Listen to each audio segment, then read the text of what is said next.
अस्सलाम वालेकुम बच्चों, आज 9th स्टैंडर्ड इंग्लिश के एक नए लेसन के साथ आपके सामने हाजिर हैं। ये वीडियो मुंबई महानगर पालिका के वर्चुअल क्लास की तरफ से पेश किया जा रहा है।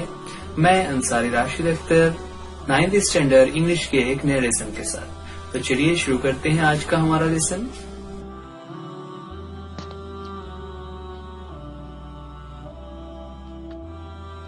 नाइन्थ स्टैंडर्ड इंग्लिश के इस वीडियो में आज हम देखने जा रहे हैं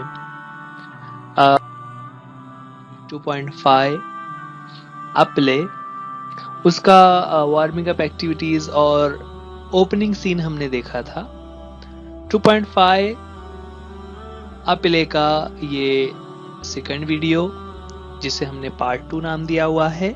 बुक के हिसाब से ये हमारा पार्ट 1 ही चल रहा है, लेकिन चूंकि पहला वाला वीडियो ऑलरेडी लंबा हो रहा था इसलिए उसे हमने मजीद हिस्सों में बांट दिया हुआ है। पार्ट 1 में आपको याद होगा बच्चों कि किस तरह से एक जो अनजान शख्स है जिसे डिसिपल कहा हुआ है ना, जो कि एक किसी बुजुर्ग का चेला है, किसी संत का चेला है, वो इस अंधेर नगरी में आता है जहां का ये इवेंट चल रहा है।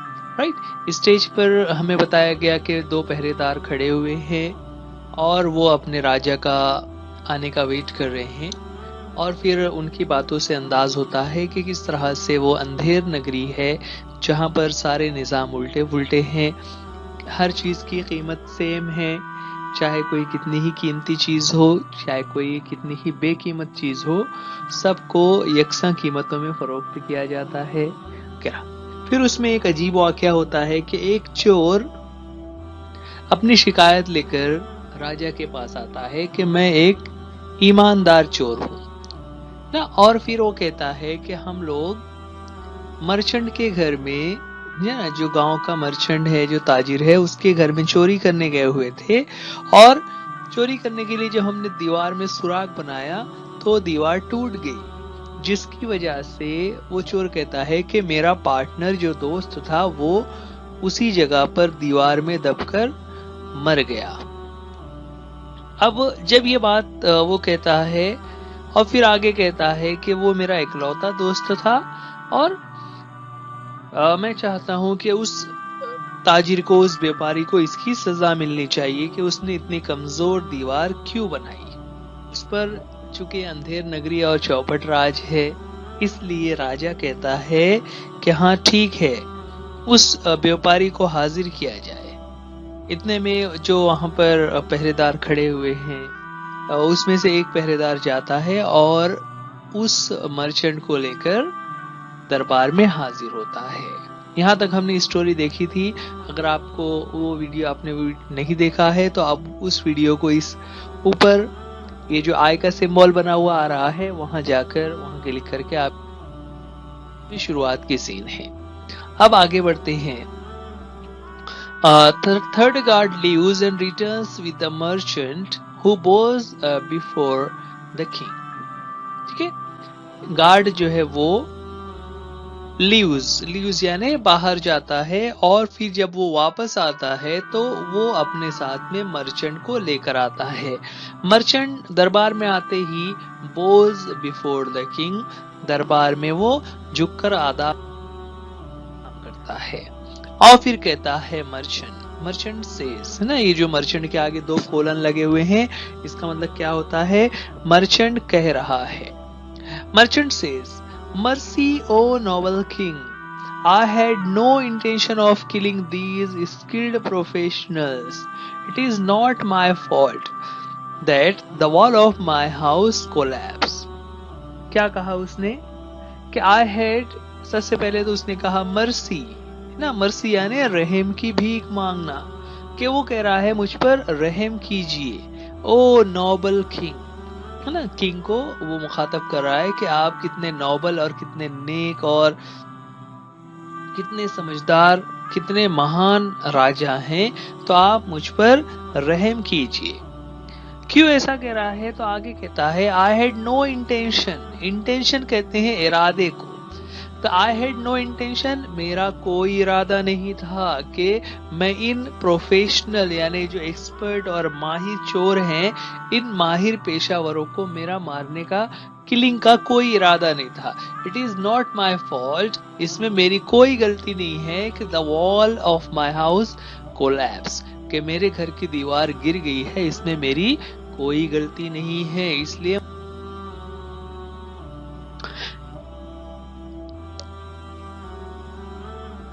उस पर आगे उसने कहा, उसने एक्चुअल में क्या कह दिया कि इसमें मेरी कोई गलती नहीं है, बल्कि जो दीवार बनाने वाला मिस्त्री है उसकी गलती है ना, जो ब्रिक लेयर है उसकी गलती है।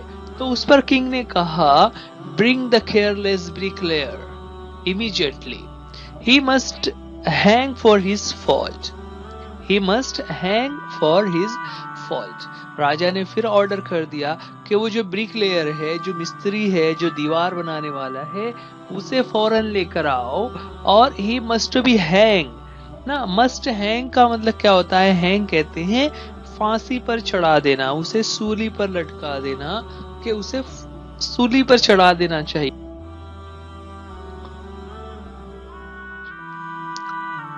ना। तो इस तरह जब मर्चेंट ने शिकायत की कि my house has been recently build, it is the fault of the brick layer who carelessly build such a weak wall, कि वो जो ब्रिक लेयर है, जो मिस्त्री है, उसने बहुत ही केयरलेसली, लापरवाही के साथ कमजोर दीवार बनाई थी, इसलिए इसमें उस ब्रिक लेयर की गलती है।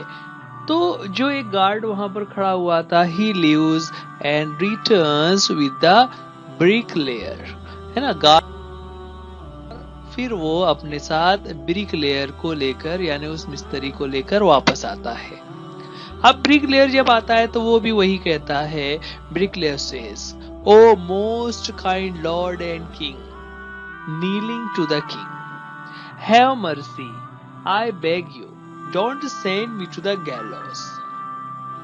क्या कहा उसने कि O most kind lord and king, क्या सबसे ज्यादा काइंड, रहम करने वाले राजा, और यहाँ पर महाराज के मीनिंग में उसने कहा नीलिंग टू द किंग।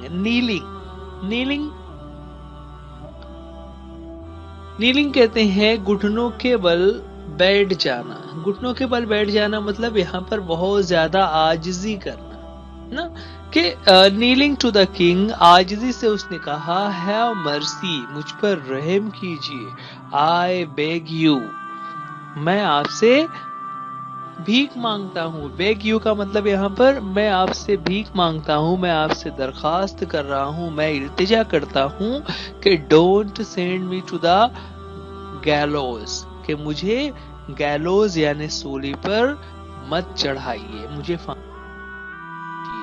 आगे उसने कहा, I agree that I built the wall which collapse and killed a man, but it was not due to my carelessness ना। ब्रिक लेयर ने भी वैसा ही कहा कि I agree that I built the wall, कि ये बात तो सच है, मैं इस बात को एग्री करता हूं, मैं मानता हूं कि ये जो वॉल है, इस वॉल को मैंने ही बनाया था, मैंने ही उसको बिल्ट किया था, उसकी तामीर की थी, विच कोलैप्स, जो कि गिर गई है।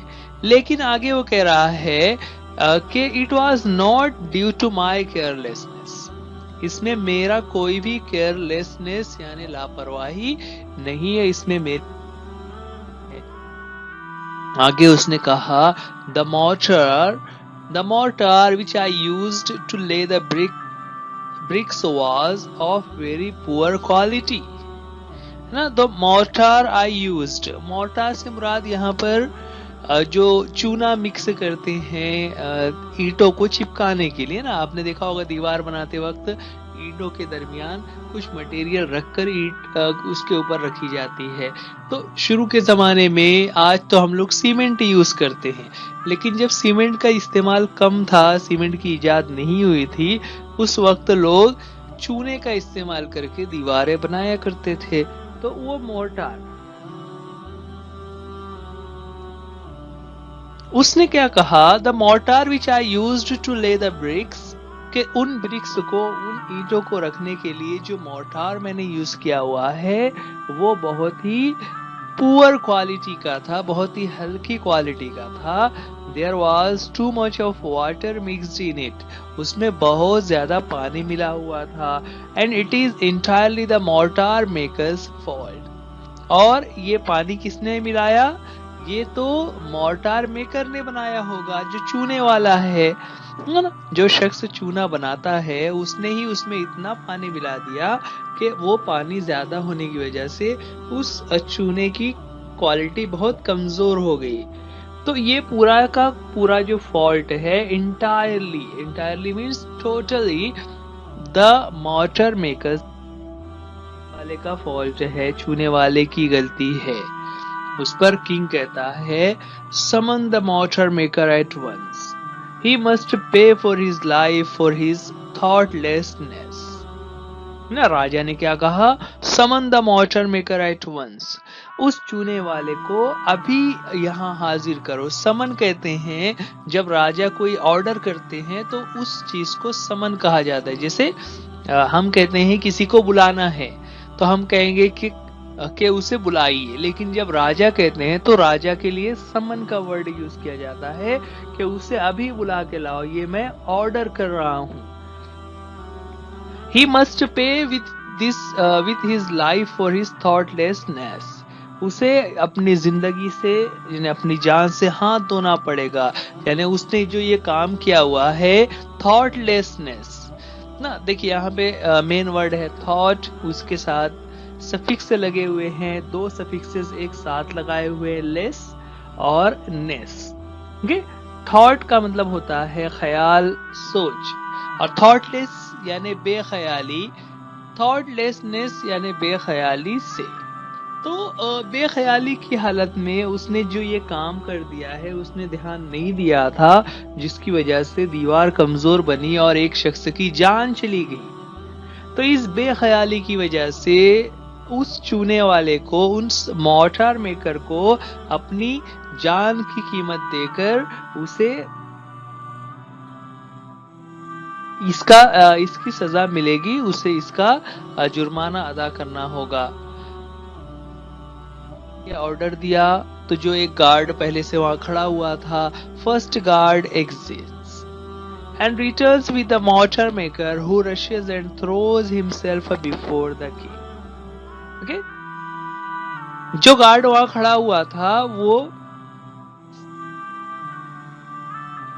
वहां से बाहर गया और फिर मोर्टार मेकर को लेकर वापस आया, और जैसे ही मोर्टार मेकर राजा के दरबार में हाजिर हुआ, he rushes and throws himself before the king, वो राजा के सामने भागता हुआ आकर अपने आप को नीचे आकर उसने झुका लिया। वो फौरन ही आजिजी करने लगा, वो जमीन पर आकर लेट गया और राजा से उसने क्या कहा, मोर्टार मेकर वेलिंग लाउडली ना, वेलिंग लाउडली मतलब रोते हुए, आवाज से जोर जोर से रो रहा था और कह रहा था, फॉरगिव मी ओ मर्सीफुल किंग ना, फॉरगिव मी, मुझे माफ कर दीजिए ऐ रहम दिल राजा। आगे उसने कहा, please do not hang me to death, क्या आप मुझे मौत की सजा मत दीजिए। I have a wife and 2 young children, कि मेरी बीवी और 2 बच्चे हैं। Who will look after them, उनका ध्यान कौन रखेगा। अगर आप मुझे फांसी की सजा दे दोगे, आप मुझे मेरी जान ले लोगे, तो फिर मेरे मरने के बाद मेरे बीवी और बच्चों की देखभाल कौन करेगा, उसका पुरसानेहाल कोई।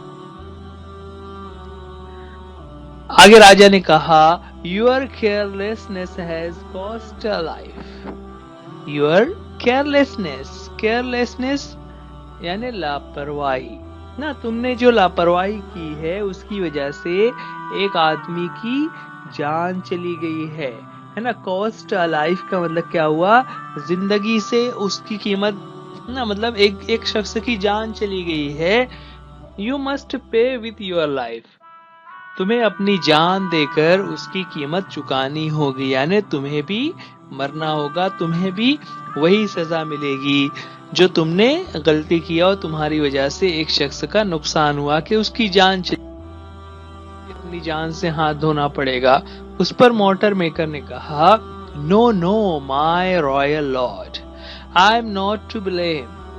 The pot which I used to pour water into the mortar had an ordinarily large mouth. क्या कहा उसने? No, no, my lord, कि नहीं नहीं महाराज, I am not to blame, कि मुझ पर ये इल्जाम नहीं आ सकता, यानी मेरी कोई गलती नहीं है, मुझे ब्लेम मत कीजिए, मुझे गुनहगार मत बताइए।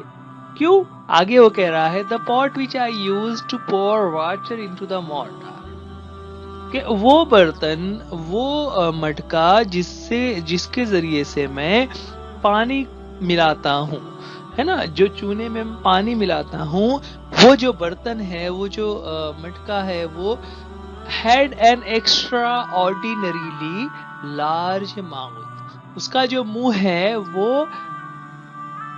ऑर्डिनरी के मुकाबले में एक्स्ट्रा ऑर्डिनरीली लार्ज था, ज्यादा ही बड़ा था ना। जो मटका मैं यूज कर रहा था, उस मटके का मुंह ज्यादा बड़ा था और उस मटके से मैं उस चूने में पानी मिलाता।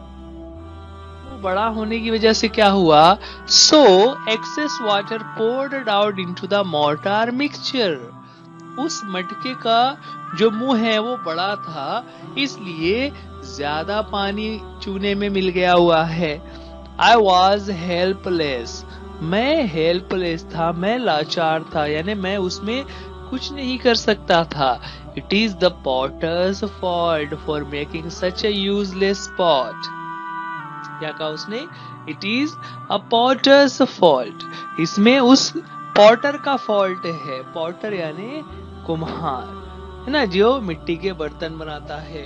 तो ये जो मटका जिस शख्स ने बनाया था, इसमें उसकी गलती है कि उसने ऐसा यूजलेस पॉट बनाया, ऐसा फजूल और बेकार बर्तन बनाया जिसका मुंह बड़ा हुआ था, जिसकी वजह से ज्यादा पानी गिर रहा था। देखिए, अब यहाँ तक स्टोरी हमें क्या समझ आ रही है कि हर शख्स एक दूसरे पर इल्जाम देते चला जा रहा है ना। पहले जो है वो एक मर्चेंट था, उस मर्चेंट ने ब्रिक लेयर पर इल्जाम लगाया।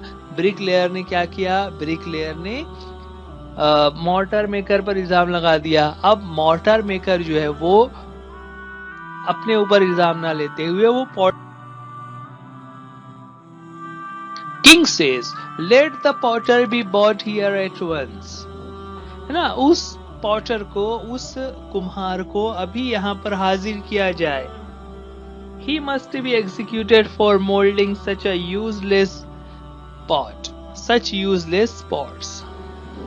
He must be executed. Execute कहते हैं सजा देने को, किसी के कत्ल करने को, कि उसे इसकी सजा मिलनी चाहिए, उसे यहाँ पर फौरन हाजिर किया जाए कि वो इतना बेकार और उसने फजूल के बर्तन बनाए हैं जिसकी वजह से इतना बड़ा नुकसान हो गया, तो उसे उसकी सजा मिलनी चाहिए, उसे फौरन दरबार में हाजिर।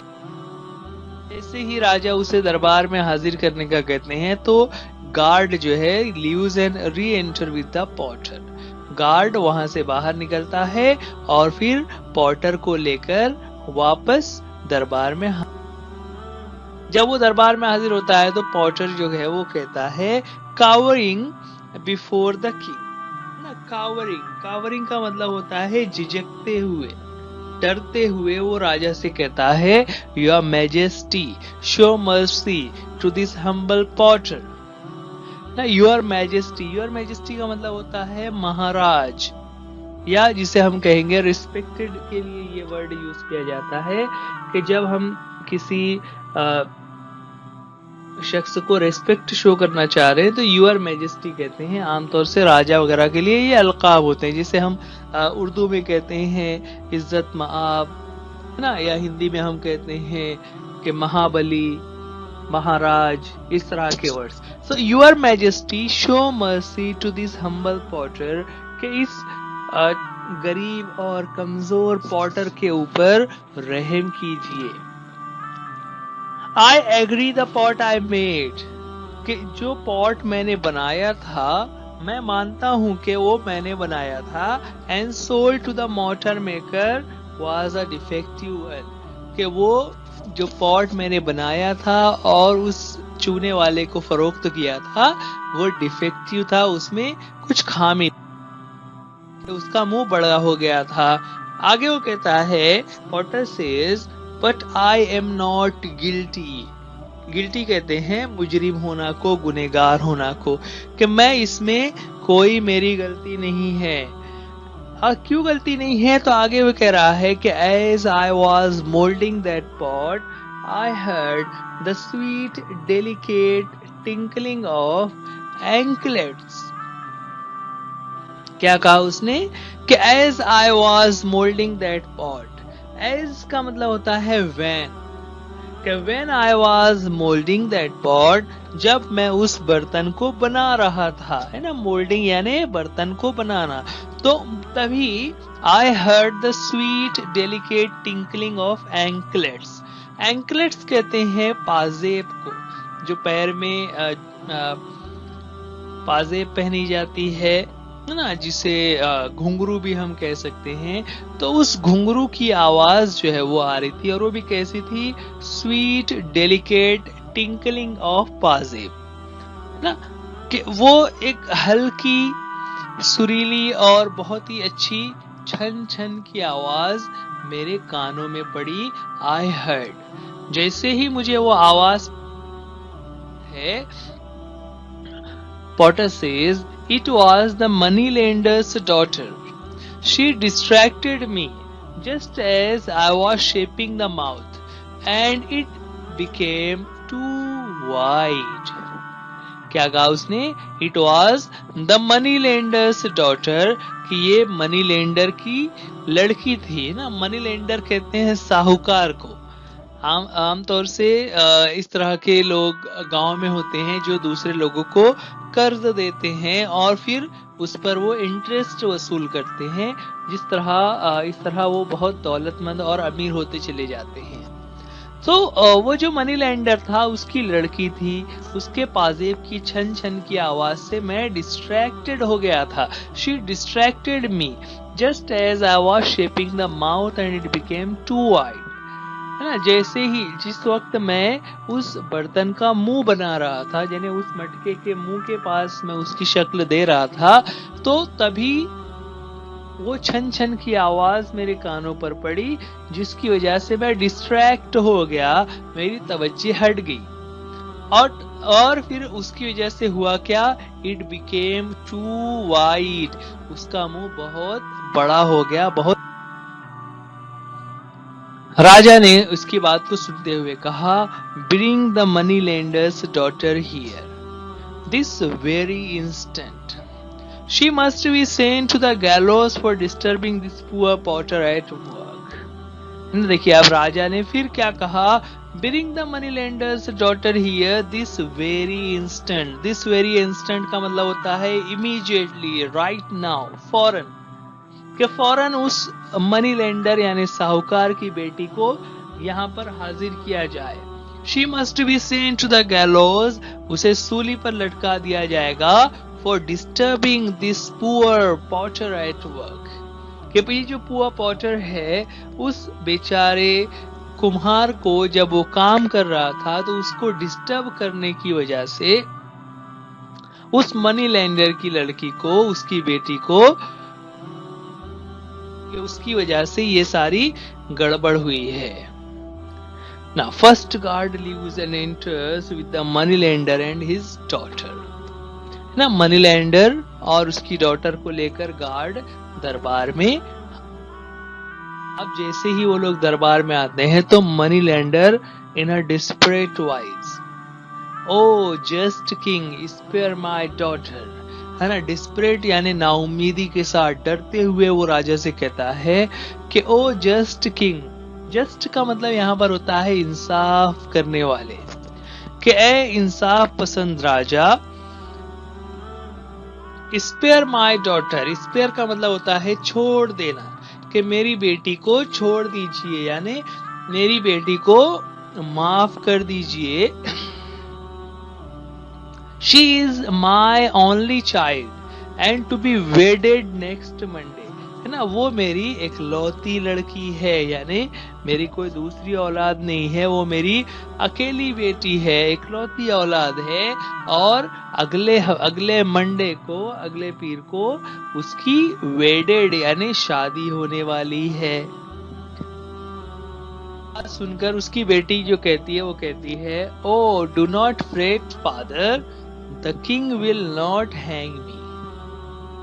देखिए अब वो लड़की ने क्या कहा कि O do not fret father, ना, डू नॉट फ्रेट का मतलब होता है परेशान ना हो, ना, फ्रेट यानी परेशान होना, तो मना करे कि डू नॉट फ्रेट, आप बिल्कुल भी परेशान ना हो।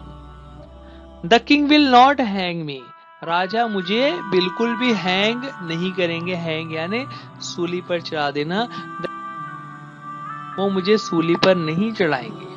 उसके बाद आगे वो कहती है टू द किंग, यानी राजा से मुखातिब होकर कहती है, योर मोस्ट एस्टीम्ड हाईनेस, कि ऐ सबसे अजीम राजा।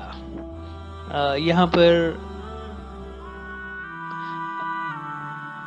एक लाइन जो हमारी छूट गई है,